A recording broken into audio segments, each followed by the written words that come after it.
Hey everybody, happy Tuesday. Today I want to talk about 5 tips for buyers to get through the housing market. Right now it's a tight market, inventory is low, prices are up, it's a seller's market. I would like to say it's not a seller's market for every market. I want to make that very clear. So according to the National Association of Realtors, here's 5 tips on how to get through this type of market as a buyer. Number 1, determine and then stick to your budget. So I will always say, go speak with your favorite lender, someone you really trust. If you don't know one, I could recommend one. And determine what that mortgage payment looks like and then what that might equal to in regards to a sales price. Decide what you feel comfortable spending on a monthly basis. Just because you're pre-approved for more does not mean you want to spend that. You can take into consideration childcare, traveling, going in out to restaurants. Those types of things are not included as your budget or what you're pre-qualified for. So talk about that with each other and say, this is what we want to spend. Know that ahead of time and both be on the same page before you go out looking. Then when you go out looking, keep in that communication that if you are to drive up the price due to a bidding war, you know where your end game is. We say, you know what, this is what you're willing to spend and that's it. And we walk away and we look for a new one. Okay, so determine your budget and stick to it. Number 2, identify your desired neighborhoods and then also come to terms with what you want versus what you need. Everybody that has worked with me in the past, I usually give them a little homework assignment when we first meet. I say, okay, you two, go off on your own and come up with a list of needs and then wants. Needs are important because those are the things you truly need to have in a house to be able to make the sale work for you.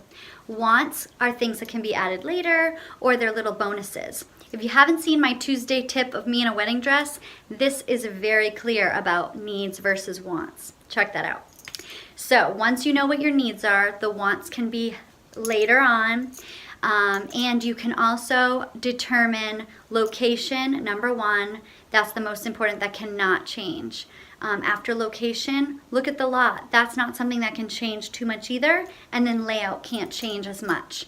So location, lot, layout. Once you determine those things that you really love in a property, everything else can change. Paint, appliances, kitchen, baths, carpet, flooring, all that can change. So in this type of market, know what your needs are and know that if you get your needs, then you're golden. All the wants can happen later. Number 3, be ready to make a decision quickly.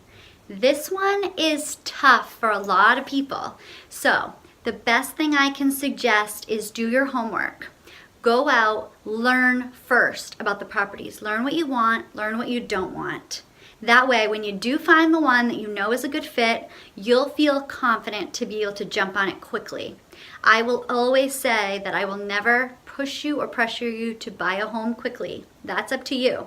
I won't ever pressure you to do that. However, the market will. And so if we can get you prepped as fast as possible to be able to make a decision, you're going to feel a lot more confident in it. Number 4, bid competitively and limit contingencies. So you might think starting off low and negotiating up high may be the way for you to start with an offer. In a market like this, it's not a good idea. Your offer may be just thrown off the table. They could have 5 offers and they could say, okay, get rid of the lowest 2 and now let's look at these 3. Now once they're looking at those 3, they're going to look at contingencies. The highest offer may not be the one they choose due to the contingencies. A contingency could be they have a house to sell. So now not only is the seller feeling nervous about this sale going through, now they have to actually be nervous about your sale going through that they have absolutely no control over. So that's a Tuesday tip for another day. But that could be a contingency. Another contingency could be if you have an appraisal contingency in there, it could be a closing date. Closing dates are really strong right now, and the first thing we would want to do is call the seller and say, what do you care more about, closing date or price? And then we can see what works for you as the buyer. So those are the types of contingencies that we might be able to work with to make you have the strongest offer out of all those bids. And number 5, work with a realtor. So I'm going to read this one directly from the magazine so you know that it's coming from the magazine, not me. All real estate is local, so it's important to work with an agent who is a realtor, a member of NAR, and familiar with the areas and neighborhoods the buyers are considering. Realtors are the most trusted resource for real estate transaction for information and have unparalleled knowledge of their communities. They can give buyers the competitive advantage needed in a tight market. I will say, if I have a buyer looking for a property, the first thing I do is call other realtors. Hi, I have a buyer looking for this property. Do you have anything coming? Do you have anything on the market?